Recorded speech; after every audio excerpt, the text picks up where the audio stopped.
All right. So yeah, so the first game today that we're going to be talking about, one of several, we're going to be talking, we're going to be front loading this with 3 games that were actually provided to me by Indie Boost.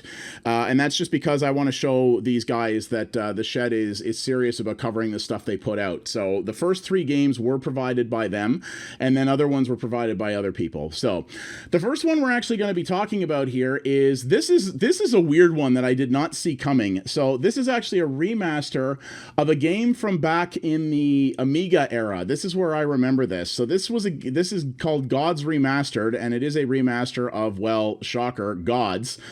This was a video game done back in the early 90s by a rather famous developer from that era called the Bitmap Brothers. They did a whole bunch of stuff that was very well regarded in the Amiga, Atari ST, MS-DOS era, things like that. And that is, so Gods was a sort of action platformer title that they put out at the time. And it was very, very well regarded back in the day. And this company called Robot Riot, that I've never heard of, they're clearly German because it is Robot Riot UG Hauptsächlich Breckenstracht, is the company that made this. But it is a remaster of the original game, which has improved controls, and this has that cool function where you can switch between the old and new art style on the fly, which is something I always think is really neat. And I like to see, you know, modern day remakes of old school retro titles. It's interesting, Bitmap Brothers technically still exists today, but they exist pretty much just to license their IP out to other companies. And that's what this one was. I don't think it's been very popular because it came out in December and it has 10 user reviews. So I don't know how popular it's been. This is on the PC. It is also on, I believe, the Switch and the Xbox One, and it is coming to the PS4 later, I believe is what they said. So, yeah. So we're going to give this guy a go over Nya and try this out for a little bit. I am very curious to see... why is my primary monitor on my game capture source? It shouldn't be. There we go. All right, so give this a little bit of a go. So I'm gonna fire up my clock. I don't think this game's gonna need an hour to make its point, but we'll see here. All right. Heaven to Hades. Heaven so to Hades. This game had a very interesting soundtrack too back in the day. There it is. I love that logo. Back in the day, I always thought that was cool. So yeah, interestingly, Robot Riot, I guess, bought the rights to Gods because this has their copyright on it, which I thought was kind of interesting. Now, interestingly, this says press enter to start. It doesn't seem to be recognizing my controller, which is a little weird. I mean, this is a game you could play with a keyboard, so it doesn't really matter, but does this actually not have controller support? That's less than brilliant. Also, it's apparently playing in 4K, which is pretty amazing. I don't have a 4K monitor, but I guess it's downsampling for me. So that's kind of cool. I turned the controller off, and the controller prompts appeared. Is this what you're going to be like? Guys, I kid you not. I turned on the controller, and it went back to keyboard mode. I turned the controller off, and the controller prompts appear.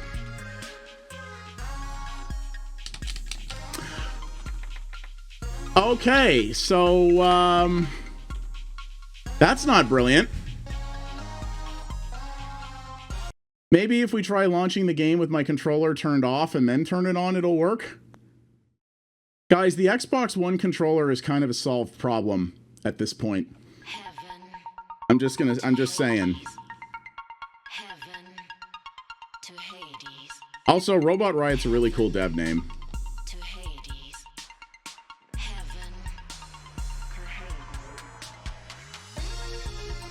Nope. So I have to have my controller on, but I can't use it. GG. Hey, Driss, how are ya? Welcome, welcome, my dear. So there's the change graphics mode, F10. So, all right, we're going to start a new quest here because we didn't get that far into it. Yeah, that's fine. I mean, this is a game that's really made to be played with a keyboard anyway from back in the Amiga era, so it really doesn't matter. This game is on consoles, though. That's the hilarious part, and the controller support doesn't work properly. Any man may earn skill and courage, may earn through skill and courage a single favor if he will face the fear of the ancient city and slay the 4 great guardians who have stolen the citadel. Our hero stands before the gods and asks that if he fulfills their quest, he will join them as an equal. Only the hope of the hero's failure comforts them. The warrior departs for the city of legends, preparing to carve one more story on its walls. So yeah, this is basically the story of this. That's an awesome GIF, Driss. So the goal of this thing is that you're trying to basically become a god by passing all their trials.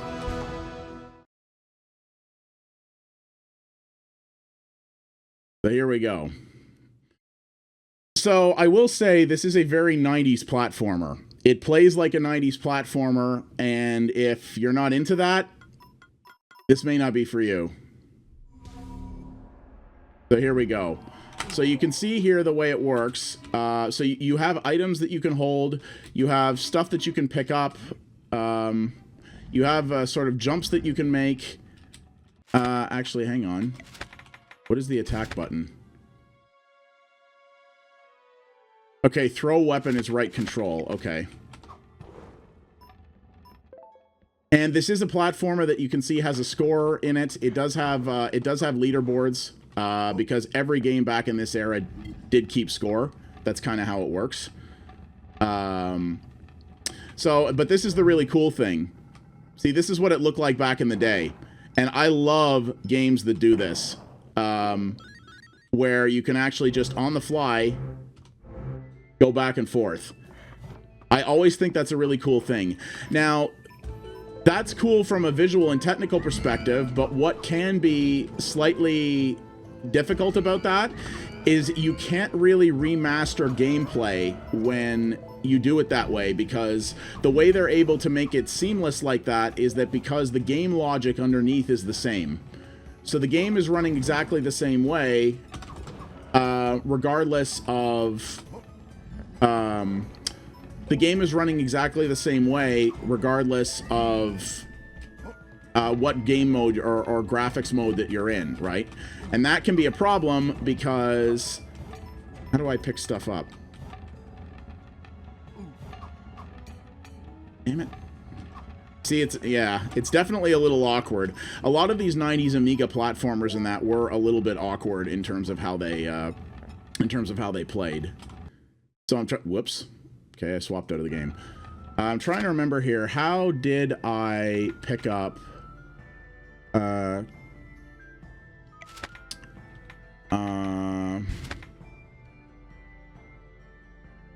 Oh, space. Okay. So you see, there's my inventory. So you get some items that you can pick up that allow you to do things. So the thing I'm going to say about this is that while the modern 3D graphics, like, they don't look bad, I'm going to say that I actually kind of think the old school Damn it, sticky keys. Ugh. This is going brilliantly already. I'm going to say that the old school graphics, I think, actually kind of animate better. I actually think the old school graphics... The animation in this looks very stiff and very much like they... I don't want to be mean about it, but like the way the guy walks and stuff looks a little bit like my first animation, you know, my first 3D modeling project. A little bit.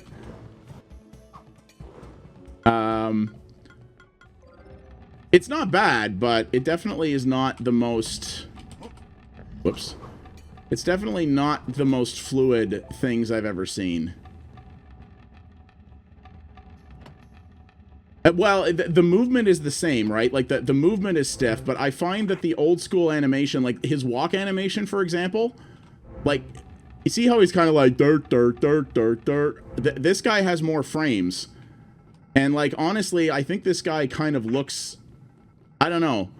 To me, this guy kind of looks a little better, I think, in terms of the in terms of the way it moves. But the nice thing is, right, is they give you the option to change it back and forth, so that's pretty cool. There we go.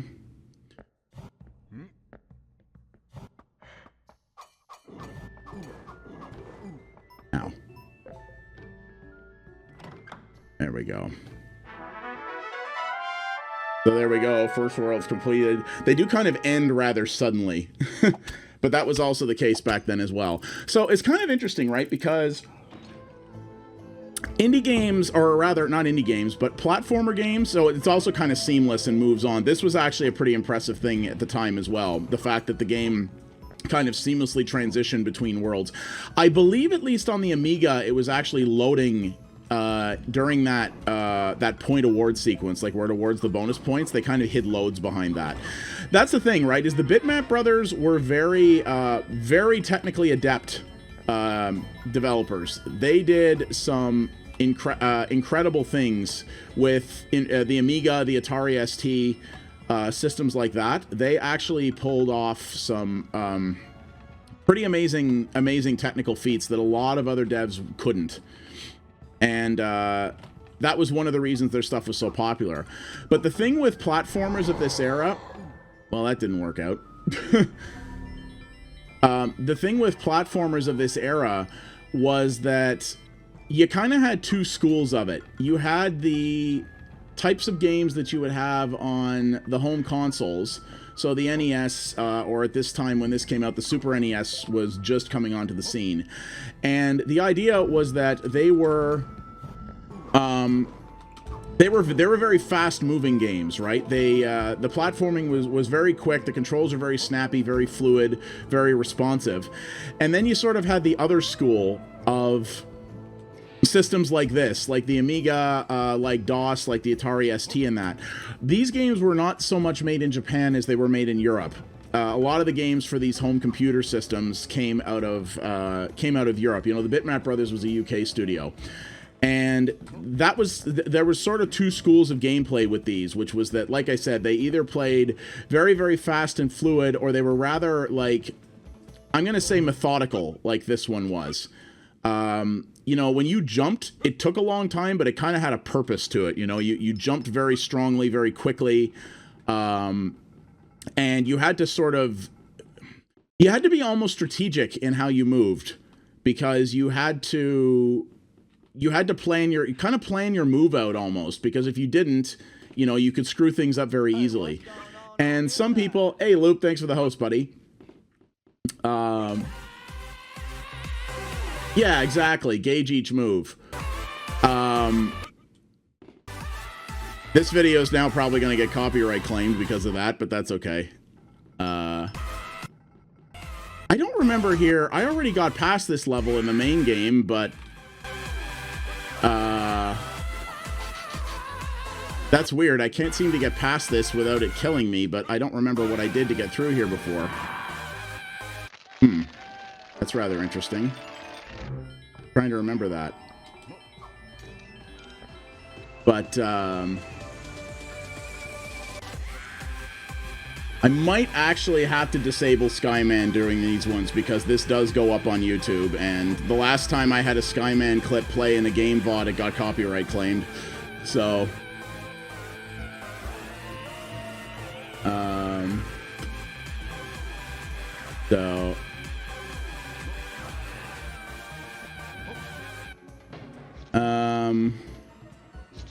I honestly don't remember what I'm supposed to do here. I already beat this level in my other playthrough, but I don't remember how I shut that thing off, because there isn't a switch around here. So, that's rather interesting.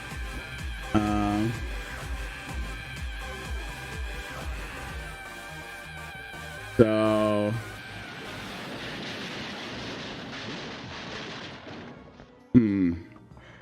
Take a look here. So yeah, the idea was that back in this era, you had to kind of gauge your moves and stuff, and it made things a little bit more more methodical and a little bit more not necessarily less challenging than the NES style platformers or anything like that. But it did make it much more. It was a very different way of playing. But people who liked one didn't necessarily tend to like the other that much.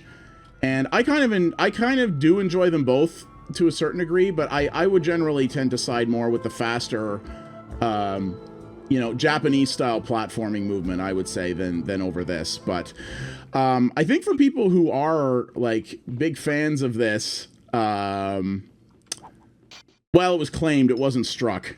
And I did contest it, and they actually haven't countered it yet, which means it may get released. But I just found it funny that they actually are enforcing copyright strikes on the chorus of good enough. But yeah, that's rather amusing. So I actually feel like I might be missing something here. So hang on, let's restart at the last checkpoint here. Oh, look out for hidden switches on the wall.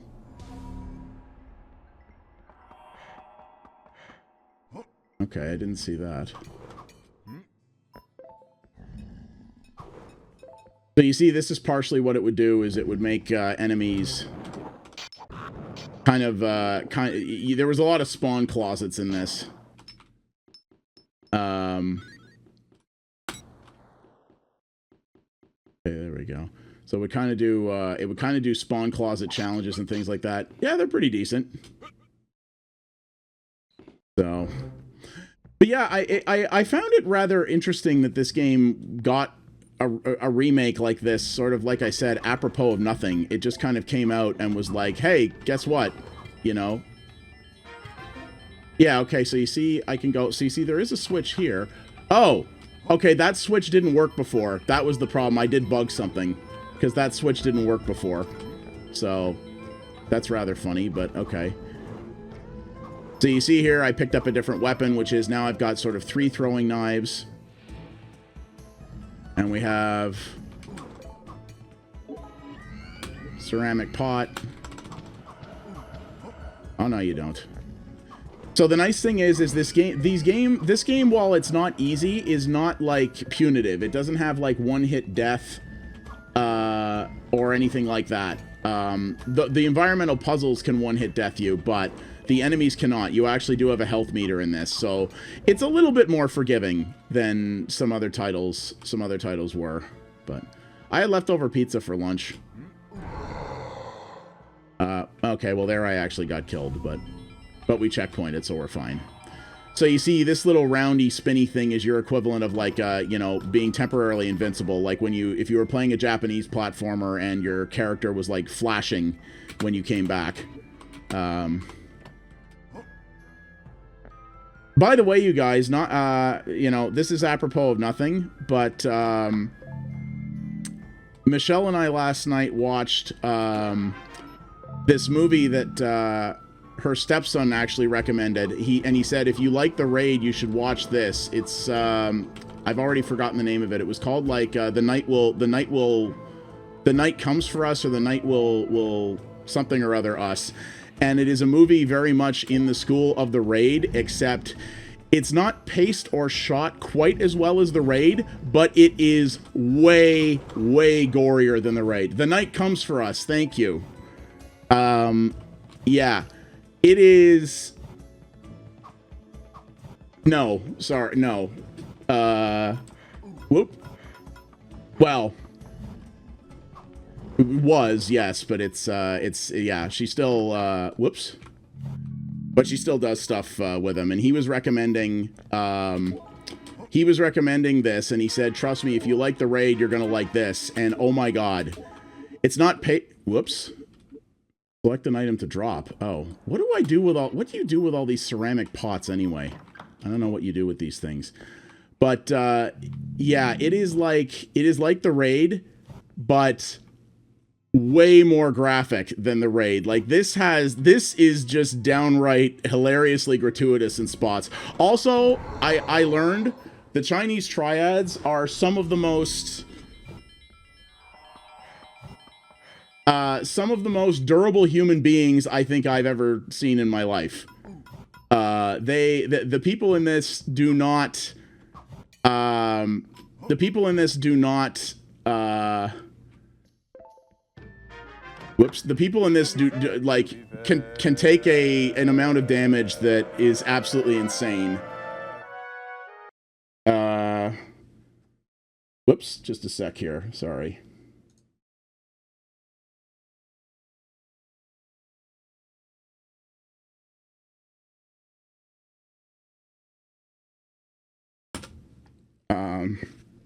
Sorry. But yeah, it's this movie was absolutely redonkulous. It was but it was awesome. It's about 2 hours long, and it's basically about a guy like trying to take revenge on the Chinese triads while like saving a kid, and just wow.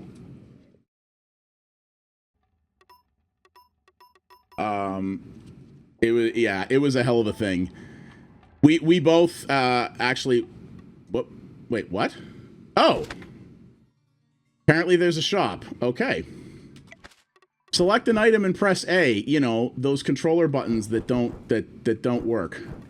Oh. Oh yes. So when we were watching this, so Story Night 60 is Michelle. She's the person I watched this with last night. There's a fight scene at the end where a guy gets stabbed in the mouth, like through here, with a box cutter, and it's like sticking out here, and the fight has to go on for a while, and then he finishes it, and then has to take the blade. He just goes, and he keeps going on like it ain't no thing, you know. It's insane. It's absolutely mental.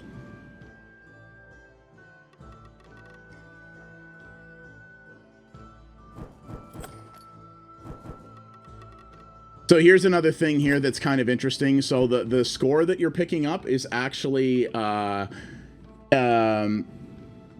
score that you're picking up is also your currency.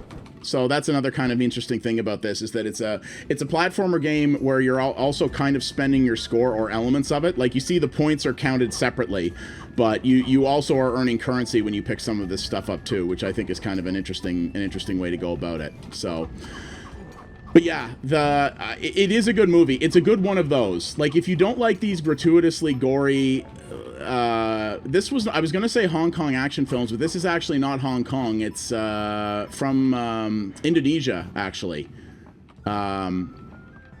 If you're not into that kind of like gratuitous stuff with kind of a weak, like, you know, I'm killing the triad story, then you probably won't like this one. But we had a blast with it. It is amazing. And it also reminds me that I really need to buy copies of The Raid and The Raid 2 on Blu-ray, because my god, that is a fantastic series of movies. How the hell am I gonna take out that switch? I ain't even know. Not like that. Okay. So but yeah, I mean, you guys are kind of getting the idea here. I don't think I need to necessarily spend too much time on this game. You're kind of getting the idea here, but you can see that it's getting you can see here that it's getting oh, extra life. Cool. Funny that came up right as I posted, or as my timer for my extra life fundraising went up. That's kind of amusing.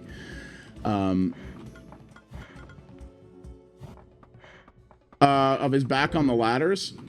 Yeah, now you see, funny enough, this is less good in the original mode, I think. I think this is actually quite a bit better, though he moves kind of funny.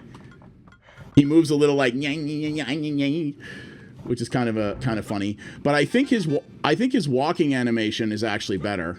So you see here as well, you can also, if you hit certain things, you'll actually well, it is rigid, but I don't know. I don't necessarily know if his back motions in the old mode are any better. But I think his walking animation is actually much better, because it looks like it actually has more frames to it, or at least more pivot points.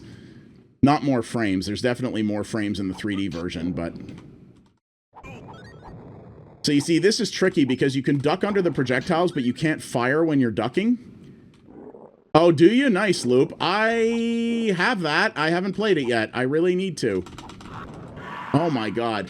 So you see how this gets rather tricky quickly. It gets a little interesting in terms of it makes you spin a lot of plates simultaneously, as you can see. So this is a style of platforming that people are probably going to like. If you were into this back in the day, if you were into the more methodical strategic platforming, like I said, you'll probably like this. I can't release that. There we go. But if you know, if Mario was more of your scene, then that's probably more what you're going to like. Ooh, Fireball. Now, how does this look in the old school mode? Quite a bit more simplistic, needless to say. But you can see you've got multiple directions you can go in the levels. You see I opened this sort of trapdoor thing here. You know what it is a little bit like? It's a little bit like Dead Cells in some ways, like that. So I ran out of lives, so you see I've got to go back to the last save point now, which is probably the start of this level.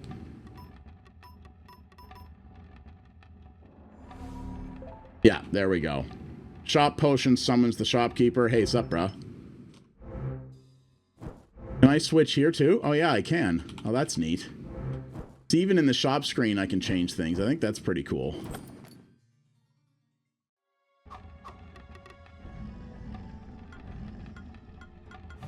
So you see. So you kind of get the idea here. Oh yeah, Loop, I know. I know. One of my stretch goals for Extra Life 2017 was actually supposed to be to play Killing Floor Incursion in VR, but I couldn't do it because I ended up leaving my employer that had the Vive before I could do that. So, oh well. Oh, well, that makes things way easier.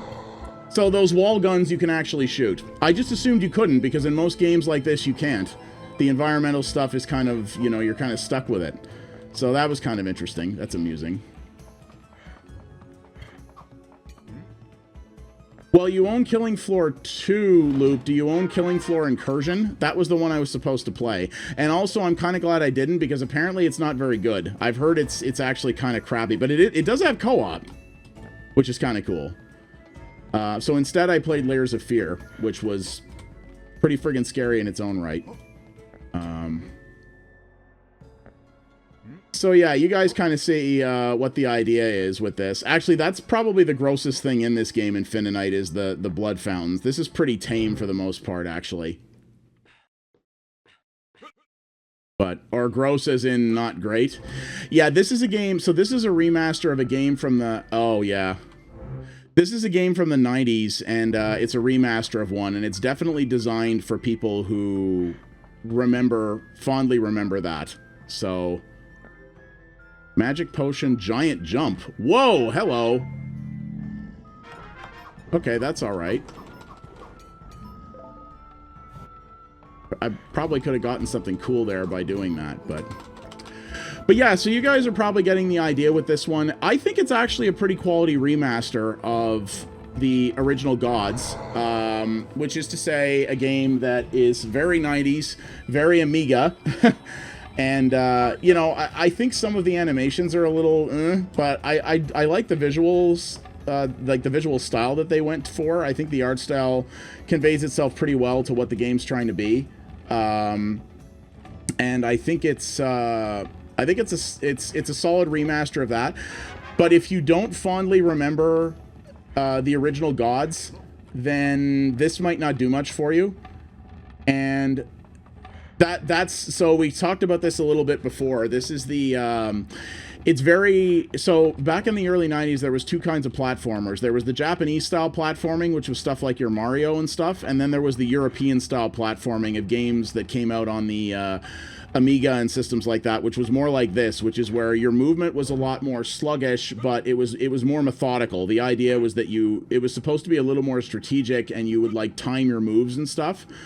I'm personally more of a fan of the Japanese style myself, but you know, this had a very big following. Like this game in its day was incredibly popular on the Amiga. and pushed some really big technical limits. Like, this doesn't look like much now, but on a home computer at the time, this was considered somewhat mind-blowing in terms of how it looked and sounded. These guys were able to do some really incredible stuff back then. The Bitmap Brothers were kind of famous for that. So...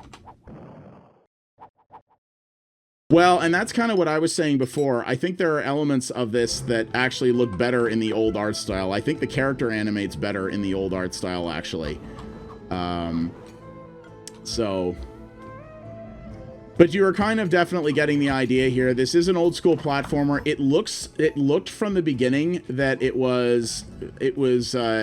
looked from the beginning like it was going to be pretty easy, but it's actually not. It actually gets very, very challenging, and it will get frustrating. Like, it will definitely, you'll have to do the same section over and over again to learn patterns, and especially the the enemies spawn in, because a lot of enemies do spawn out of nowhere in this game. So it is very much a, you gotta have been one of the people out there who's been saying, I really wish I could get a remaster of Gods, to be able to dig into this. And it doesn't look like this game is sold very much, so I don't know how many people were asking for that, but they definitely have it. Yeah, all those people. See, there's a lot of people, myself included, who do remember the Bitmap Brothers fondly, but honestly, it's more games like Z that I remember really well from them, not so much this. Gods was a game that I remember looking at the time and going, this is technically really cool, but it was not... I was like, this Mario, this ain't, you know? And I would say that's still the case. I want to say they tried to do a remake of Z at one point, and I really liked... Z was a cool game. But, you know, I'd actually really love a modern remake of Shadow of the Beast, actually. That's... actually, you're not wrong. That actually is true. It's got that sort of shiny... a little bit of shine to it, doesn't it? That Getting Over It has. Yeah, that's quite true, actually. And the movement is similar, too. Though this probably still controls better than that does. But, I mean, that game's supposed to control Valley High. You're not... Okay.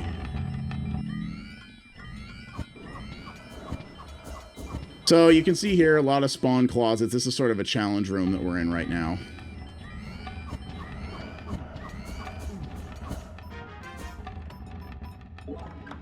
Picking up a lot of keys and stuff. But you see, some of these sections are also optional. So the levels were a little bit open-ended, which is interesting. The levels were, like I said, are quite a bit more. Oh, we got a boss fight. Oh God! Oh God! Oh God! Also, this boss has a lot of health. Oh boy. This is basically, you just gotta time the bounces, though.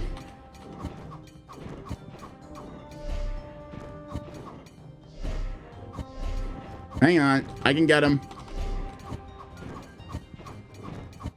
I'm at least gonna get my first boss in.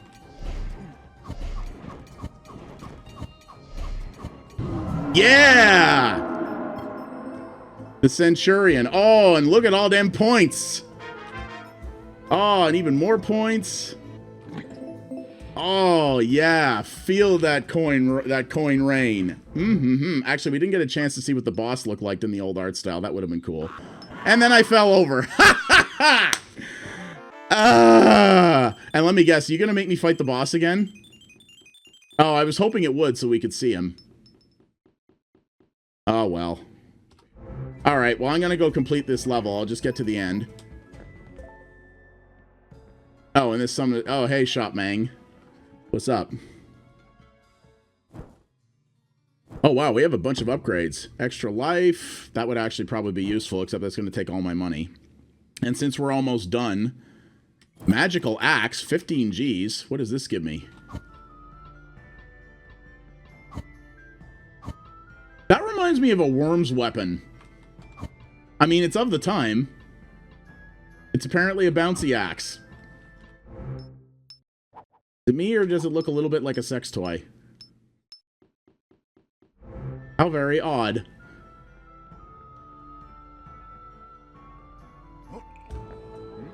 Yeah, well, no, I got a list of new stuff that I'm going to be going through today, so. Okay, there we go. That's that level done. All right. So, I think that's going to do it here, guys. So, yeah, this is an old school platformer. You got to like what it's putting down, but there, you know what? I know some people on various retro forums and that who would probably be super into this kind of thing. But I think they did a perfectly fine remaster of it. But it's a remaster of something that I don't know if it's something I'm really that into. So, also, you know, the fact that the controller prompts only appear when your controller is turned off, and when your controller is turned on, it doesn't actually work. So, you know, there's that little thing. So yeah, that is Gods Remastered by Robot Riot UG Hafstundbergensrankt. I don't know what that means, but yeah, it is what is it? It is $20, well, $20 US on Steam. That's frankly a lot for what this is, if I'm honest with you. So I don't know about that. It is also on the, I believe, the Switch and the Xbox One, or it's on the Xbox One. It is coming to the Switch and the PlayStation 4 soon. So if you're an old school Amiga gamer and you want that, oh, that's a perfect quote, Revan. Are you kidding me? For my quote system, that's A1. So, all right, guys. So that is the first game from this weekend. Give it a look if it interests you. For me, I've probably had enough of it, if I'm honest. But I think for people who have a fondness for the old Bitmap Brothers stuff, there'll be some stuff in here to appreciate. All right, guys. So thank you very much for watching. If you did watch this on YouTube, like, subscribe, comment, all that jazz. And for those of you watching live on Mixer right now, just give me a moment. I will be stopping and restarting the stream, and we will bring up the next title in Indie Showcase Saturday. So hang on, guys. The Indie Showcase rolls on. I'll be right back. Take it easy.